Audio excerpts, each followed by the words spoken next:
This is Bob Iverson on the side of the dam on Lake Vermilion you don't normally see. This is the project that's going on to replace all the gates. Bob Ervin, who's the operations manager at Aqua, Illinois, tells us there's quite a history of these gates. Yes, Bob. The Lake Vermilion Dam was built in 1925, so we're coming up on 95 years worth of service life here at the Lake Vermilion Dam, and the company's done a tremendous job of maintaining this structure over the years. We do our annual maintenance. We inspect it every year. We do sandblasting and painting, crack repair on the concrete, replace seals, those types of things. But there comes a point where structures need to be replaced, and that's where we're at with this project. This is going to be about a $20 million project that Aqua is investing into the replacement of 11 gates here at the dam. And so that'll be an investment that'll benefit our customers and the residents here in Danville and Vermilion County for years to come. Hopefully another 95 years out of these gates, right? We had hoped to get 95 years out of that. I tell you, this original structure, though, we've been talking, Marius Sima with Schnabel Engineering, who's a company that's been involved in this going back to probably 2017, evaluating the structural integrity and the need for the improvements. We've been talking about kind of like what the conditions would have been like back in 1925 when they were working on this dam, the cranes and the technology now, but Marius can address that. I think they've found that the structure itself is really in pretty good shape, and a lot of that we'll still be maintaining. Why don't you introduce your two guests here? Be glad to. So to my left, this is our state president, Aqua Illinois State President Craig Blanchette, and next to him is Marius Sima with Schnabel Engineering. And they've been doing the engineering and a lot of the work here? We've had a relationship with Schnabel Engineering, yes, going back at least to 2017 and probably some other related projects prior to that. But they've been a good partner for us on this Lake Vermilion Dam gate replacement project for a number of years already.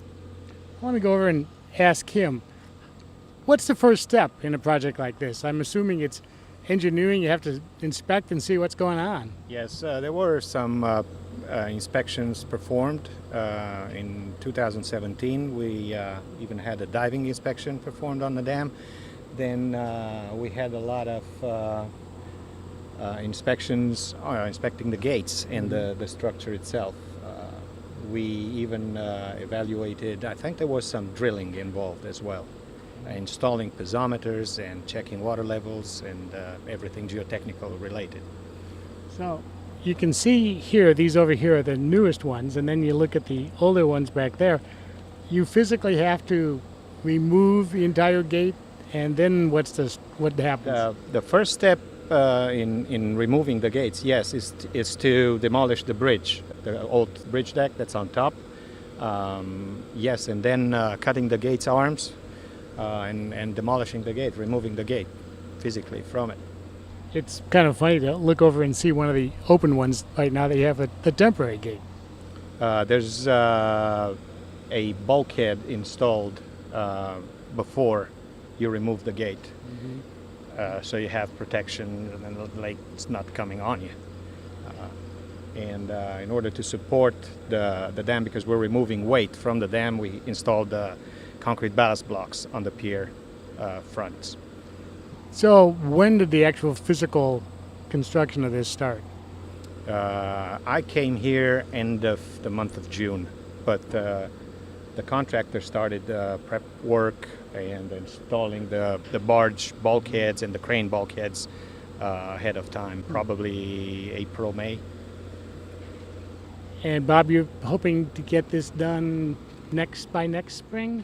Yes, we're going to get as many gates replaced as Mother Nature will allow us this calendar year.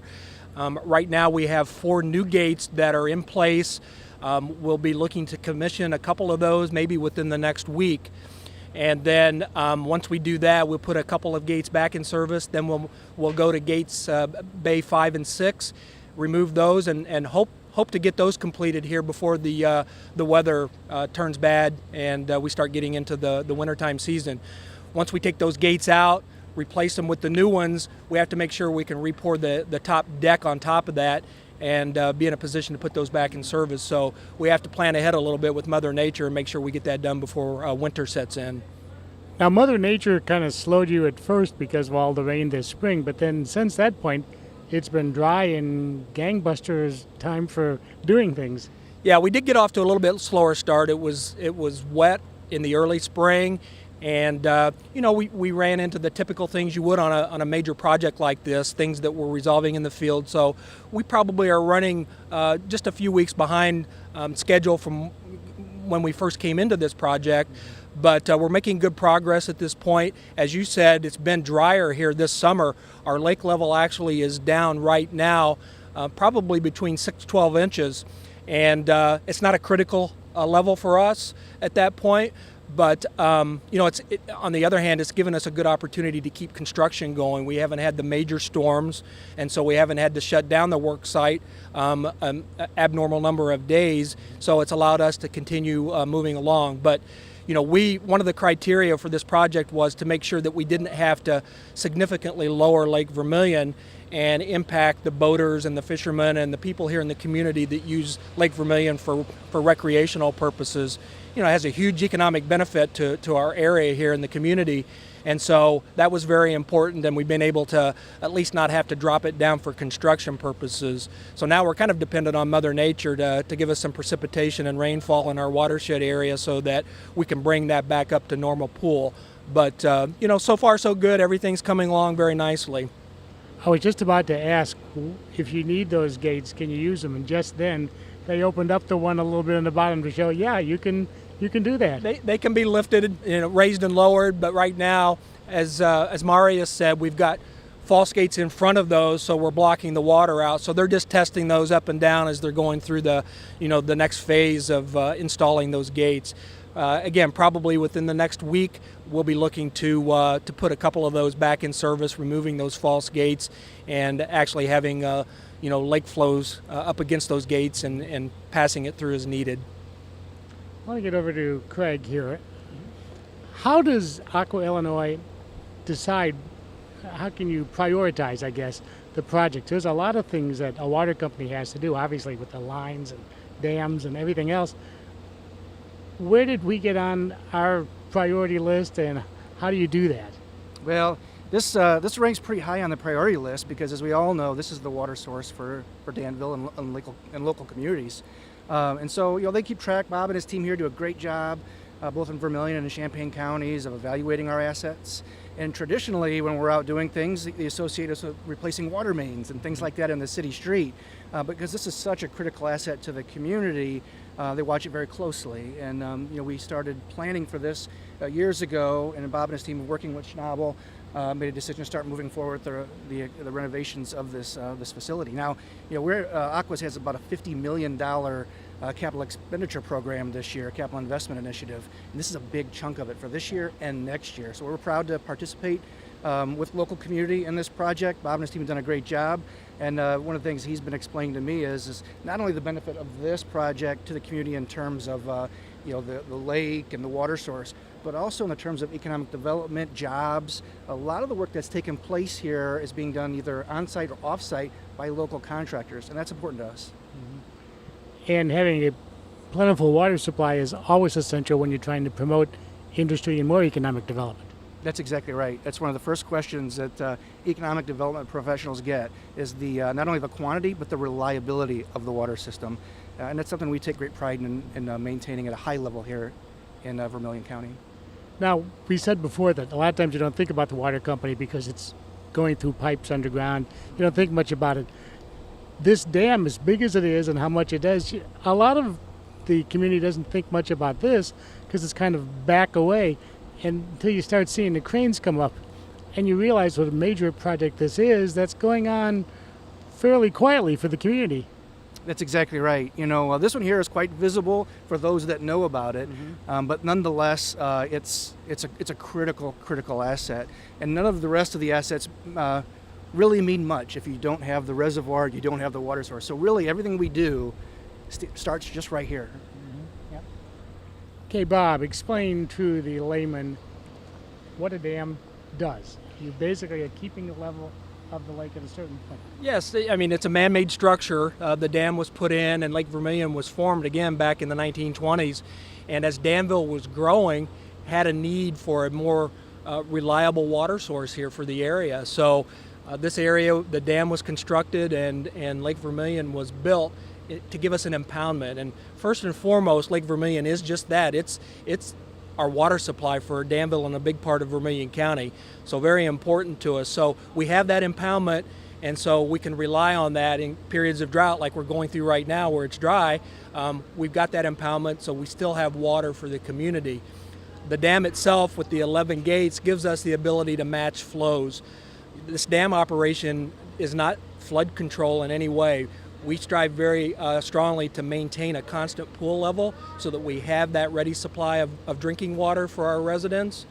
So these gates allow us the ability when we get heavy flows that we can match those flows that are coming down the North Fork of the Vermilion River, end up in Lake Vermilion, and we can pass those additional flows downstream by operating these gates depending on, again, how heavy that flow is.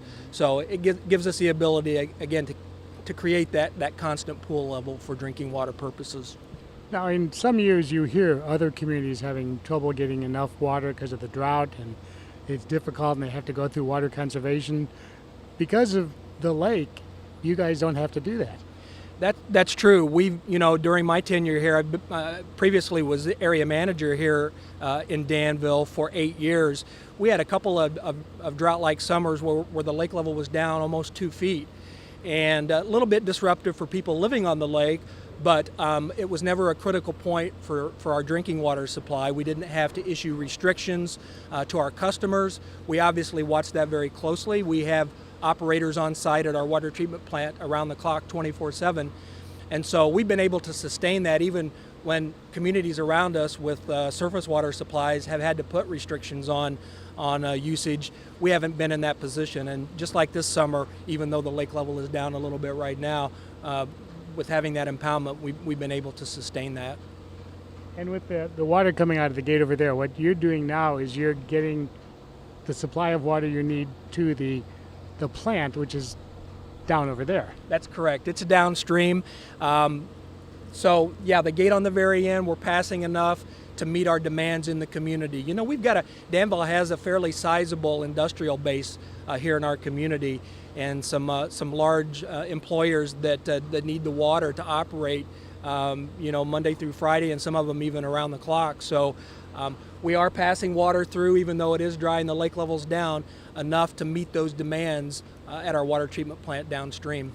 And I see you're also not disturbing the birds that are swimming around. We get a lot of wildlife down here. Again, this area is not open to the public. It's not an area that we allow access to. Since 9/11, everything is on a high alert, and security is at a much higher level now, and so we have to preserve and maintain that security. But we see a lot of wildlife down here, and it's a really nice area. It's nice to have a lake like we have in Lake Vermilion right here, basically in the heart of Danville. Just sits right on the outskirts, so it does. It's visibly, it's a beautiful resource that we have. And again, boating, fishing, the hot air balloon event. We had a motorboat race this summer over at the Gale Grotto. So the public takes great advantage of Lake Vermilion, and we're glad to partner with them on that. So the dam project is moving along. They've got 4 of the gates replaced already, and they're continuing in their progress, which they hope to have done by May of next year. The end of May of 2020 is our target to substantially have everything completed at that point. And again, Mother Nature does have a bearing on that, so but that's our target date.